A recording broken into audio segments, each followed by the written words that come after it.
Welcome to Islamic Life Coach School Podcast. Apply tools that you learn in this podcast and your life will be unrecognizably successful. Now your host, Dr. Kamal Akhtar. Hello everyone. Peace and blessings be upon all of you. Today we're going to be talking about money again. As you might know, I have multiple podcasts on this topic, but I want to continue to talk about it because I want to normalize Muslim women making money. Not only making money, but making a lot of it, and making it comfortably without any shame. This whole idea of wanting to make any amount of money should be deshamed. Deshamed, is that a word? I don't know. We'll find out. So money inherently is not evil, but our ideas attached to it can be. Money is the circumstance. It's neutral. Think of CTFAR. And also, there's a cultural movement that it's okay for us to do something just for the sake of money. Not only is this idea okay, but it's encouraged. Especially when women these days are fighting for their equality in fair wages. They're told, you have all the right in the world to make any amount of money you want. And I completely agree with that, but I do not agree that you should make money for the sake of money. Every goal is heavily dependent on the why behind it. And when you are waking up at 5 a.m. for the 70th time, so you can get the kids ready and make it to work on time, making money for the sake of making money is not going to be a compelling enough reason in your head to get you out of bed. Your brain will present, this is a dead-end job. They don't honor my skill set. I need a job where I'm appreciated, or other sentences of the sorts. So you need a stronger, more compelling why behind it. Simon Sinek, a very accomplished motivational speaker, in his famous TED Talk, How Great Leaders Inspire Action, he talks about this golden circle. Think about it as a bull's eye. All of these rings of circles stacked on each other have to do with accomplishing a goal. All of these circles consist of the reasons why anyone would want to achieve a goal. The outermost circle consists of the what, the middle is the how, the centermost value in the bull's eye-shaped circle is the why. In one of his books he also says, the why is discovered, not created. The why is the emotional reason behind you getting up at 5 a.m. every morning, which gives you a compelling reason to continue to do it day after day. Other reasons are rational. So in other words, if we do not elevate our intentions, our why behind making money, we will end up worshipping money. And we know when we worship anything belonging to this world, it will leave a big gaping hole in us as a human. Humans are designed to seek submission. If you submit to money, your life and your deathbed will be restless.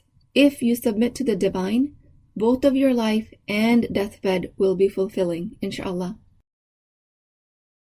If we replace money with the divine, there is never going to be peace in our hearts and mind. Having said that, you're allowed to make money. Not only that, you're allowed to make a filthy amount of it. You are allowed to make yourself financially secure by investing your money and letting it work for you. Elevating that reason of making money, first from the most superficial, the what and the how, then to the deepest reason of why, finding out the emotional reasons behind it, is your job. The question becomes, how do you elevate your intention all the way to doing it for the pleasure of Allah? This is where the power of human creativity comes in. What does it look like for you to make money, a lot of money, being wealthy, financially secure, and doing it for the sake of Allah? That creative process, that innovation, that cognitive load is the work you're sent to do here in the world. In this increasingly capitalist global society, a mediocre product or service gets sniffed out very quickly. So the best way to make money is to help people get what they want, solve a problem, create value, and create so much of it that they're willing to pay you your asking price. And this is true in both business and employment situations. Create value for your boss, clients, customers, company. Create it in a way that they have no choice but to value you. The money will follow. Creating so much value does not mean working endless hours. It means working with barakah. In my time management and productivity podcasts, I give you tons of ways to do that. Sheikh Suleiman Nadwi, a Pakistani historian and scholar who died recently in 1953, well, recently is relative compared to the usual scholars that I quote. Usually I quote scholars from the golden era. Sheikh Suleiman Nadwi, he co-authored a book Siratul Nabi and wrote Khutbat-e-Madras. In his works, he talks about hierarchy of intentions. This work was skillfully articulated by Muhammad Faris of Productive Muslim. And if you haven't checked out his work, please do so.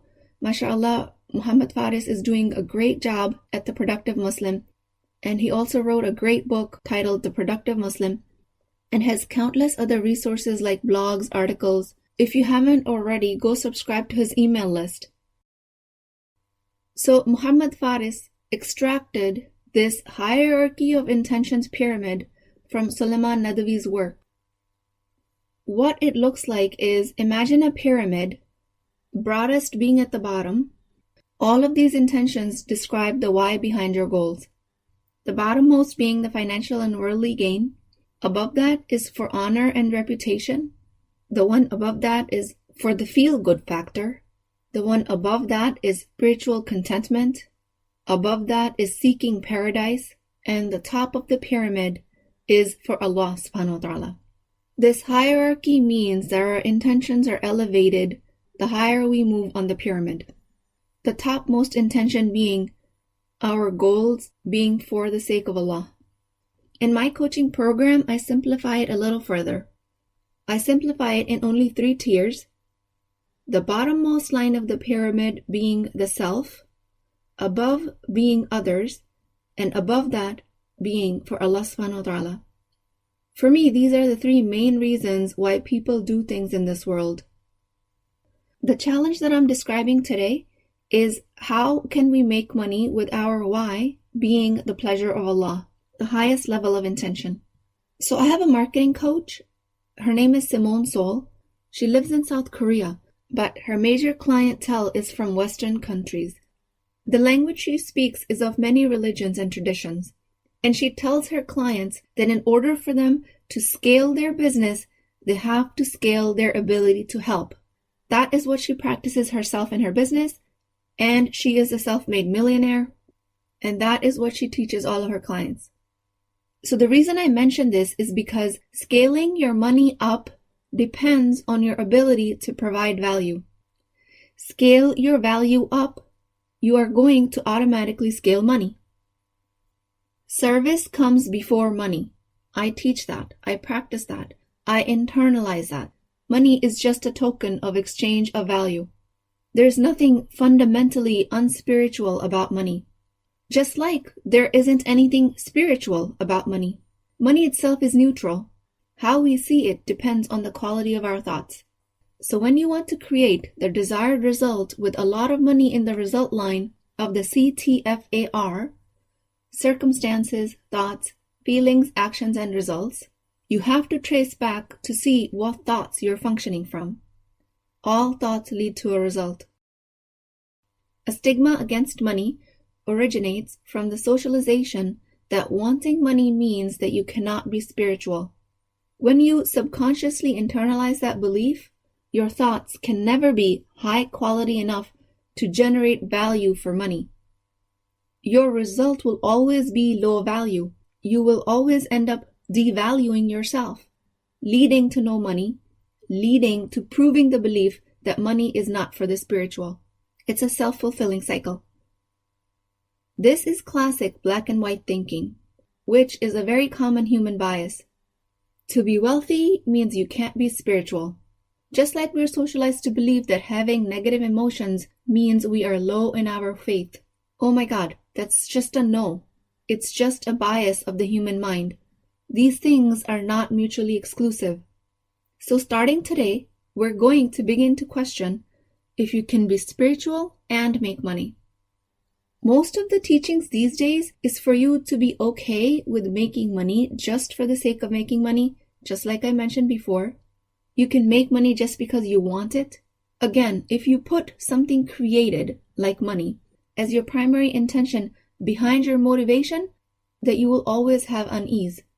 You will always be operating from a place of scarcity. Brain will offer you that there's only that much money to go around. If I make more, others can't make more.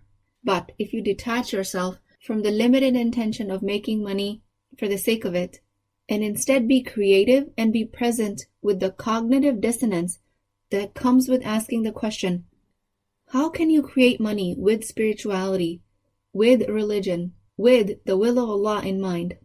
That is a much more productive question to be asked. And the answers might not come to you right away, but if you continue to ask yourself, how can I earn money for the pleasure of Allah? Your brain will generate answers. Your intentions will travel up all the way to the highest tier of hierarchy of intentions. So when you're completely immersed in the belief system that you're making money for the pleasure of Allah, then you have detached yourself from the outcome of earning the money. Then you're providing service, value for the pleasure of Allah. And this detachment is what attracts money to you. Because value and service is what the society rewards. And that reward system in today's token of exchange is money. So the question here isn't, how can I fight for equality in earnings as a minority, as a woman, a Muslim, a human of color? The question isn't, how can I make money just for the sake of money? The question is, how can I make earning money purely for the sake of pleasure of Allah? Now here the evaluation process becomes very important because the socialized forces will easily throw us into a consumer mode, meaning underlying subconscious programming based on repetitive marketing and continuous social media messaging is that we make money to consume more and to have more, and thus tethering us again to the material world. This is a sure way to lose barakah and to lose sight of the bigger picture of the afterlife. In that case, just reevaluate yourself. If your intentions have gone off track, and then just bring them back very gently without judgment of yourself. And repeat this process as many times as you need. Do it for as long as it takes for you to solidify the neural pathways of the higher intention. It will take some time and repetition. But the more you repeat this process, the more you will come to understand that high quality thoughts and intentions will become your norm, inshallah. The hierarchy of intentions applies only to pure and positive intentions, of course, meaning you cannot elevate your thought process when you're trying to rob somebody or cheat somebody out of their money, or providing a defective product or a suboptimal service and hoping that this could be for the sake of Allah. You cannot sell alcohol, cigarettes, explicit material, and elevate your intention to make it for the sake of Allah. The dealings of the fair exchange of money have to be within the bounds of Islam. Then you can claim you're doing it for Allah. And I had to say it because these days people do all sorts of things in the name of right intentions. So it's good to have that squared away, and let's just clarify that you cannot have malintentions, trample on the rights of others, and be pretending to do it for the sake of Allah. So the bottom line is that the hierarchy of pure intentions when it comes to making money will sound something like this. And none of these intentions are actually wrong. I'm making money to help me in this world so I don't have to be dependent on others. That's the level of self, the bottommost tier. I'm making money to help my family, to be able to give charity and help others. I'm making money to contribute to society at large, to be a productive citizen, a contributing member of the global society. I'm making money so I can secure a good future for generations to come. Making money with planetary consciousness, making and using green products to save the earth. All of these are the level of others, and that is the second tier. Includes your immediate family members, people you personally know, friends, other human beings by extension, and the global welfare in general. So that's the second tier. The third and the highest tier is that I'm making money just for the sake of Allah. It is a form of ibadah that I choose to make money the halal way. I make money because I can, I'm able-bodied, I have resources and support, intelligence to provide value to the world, and I do that in the submission of Allah. See how for this exchange of service you're providing value without attachment? At one point, you're not even attached to the outcome of earning Jannah. You're just doing it as Abdullah, as the servant of Allah. This will definitely be without any attachment to the outcome of earnings. The complete and total internalization of this highest level of intention is the key to success. It might not come as naturally in the beginning if you're starting this process, but that does not make you wrong. Don't judge yourself. And eventually, it doesn't matter to you if money finds you or not. It doesn't matter if other people or your spouse appreciates you for the work you do or not. In exchange of the work you're providing, the only thing you're interested in is that Allah is pleased with you, and money will find you. When you detach yourself from the outcome is when the outcome finds you. This does not mean that you take up a minimum wage job with the skill set of an executive. I'm not asking you to let the corporate world abuse you in the name that you're doing it for Allah. Remember, if you let people get away with misusing their power, you are teaching them how to treat you. This is not an invitation for you to be a doormat. Don't let the higher-ups tell you to work insane hours when you can provide the same value in less hours, more creatively. For the sake of Allah does not mean to let people walk all over you. If your brain presented you with this obstacle when I was describing this concept, then realize that this is just another example of black and white thinking. How do you detach from the outcome of having any amount of money you wish when you elevate your intention to the highest level? Ibn al-Qayyim al-Jawziyah described it in very beautiful words. This world is like a shadow. If you try to catch it, you will never be able to do so. If you turn your back towards it, it has no choice but to follow you. Money, wealth, financial security will follow you, inshallah. When our souls are living in this body on this planet Earth, it is tethered to the earth. We have bodily needs.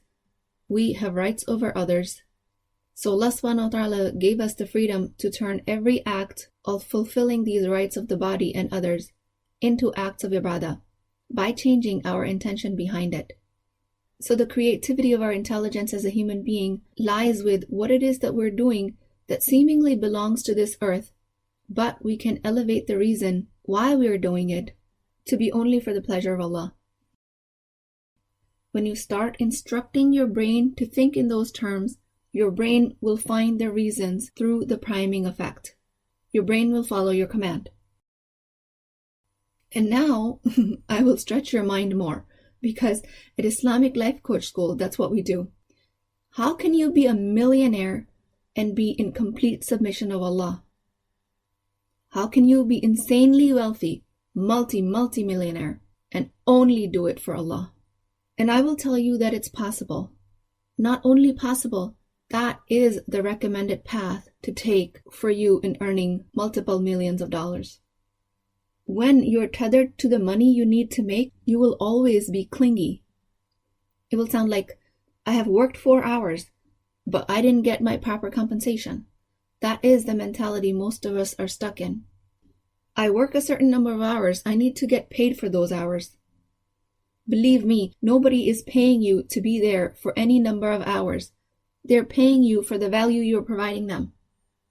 So when you show up with the intention that Allah will compensate me, you've gotten rid of the clinginess, that neediness of the money. Your boss, your colleagues, your friends will notice your work ethic, will notice that detachment, and value will pour out of you. And value attracts money like a magnet. So alhamdulillah, I am the main example of that. When I first got out of residency, I chose a rather unorthodox job. I interviewed a lot. I had multiple offers lined up, but I took an opportunity that was closer to home so I can be present with my family and fulfill their rights. I can't say I had my intention elevated all the way just for the pleasure of Allah. It is always a work in progress. I still work on it. But at that time, I took a job with someone who shared my values. Right out of residency, I did not get paid for 6 months after starting that job. There's a huge story behind it, but basically it had to do with me getting credentialed with insurance companies since I was brand new in the picture. And it's much easier to get credentialed when you're hired by a big company with tons of doctors. But in this job, it was just me and my senior partner working to get me on all the insurances. Alhamdulillah, my husband was working and providing, so it was manageable, and I was used to living on a resident salary. So we were able to work it out. But what I'm saying is that I did not give into scarcity and fear mentality for those 6 months because I worked really hard. I almost worked the residency hours coming out because we were starting a business.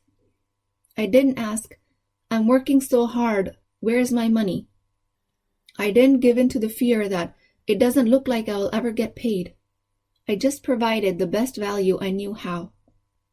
And I still operate from that rhythm.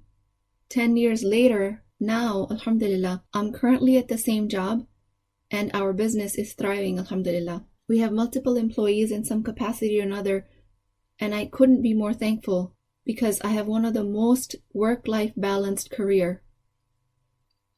I am not saying what worked for me will work for you. I'm not saying walk away from money, work without money for months on ends.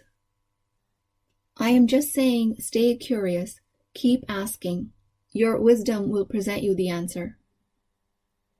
The desires of this world by definition will not satiate.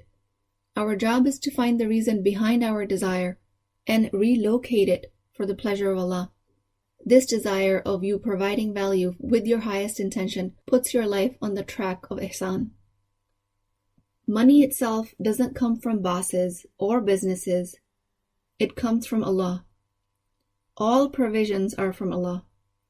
The boss, the business, the service we provide are just vessels. They are the wasila for the money to get to us. Don't use this design to fall into victim mentality. If it's all from Allah, my provisions will find me. But rather use this design to detach yourself from the outcome. And the world will run to find you for everything you have to offer. Making money does not mean that you separate yourself from your fitrah. That is your one and only true identity, your connection to Allah. Step out of the black and white thinking. With that, I pray to Allah that He expands our provisions through our hard work and pure intentions.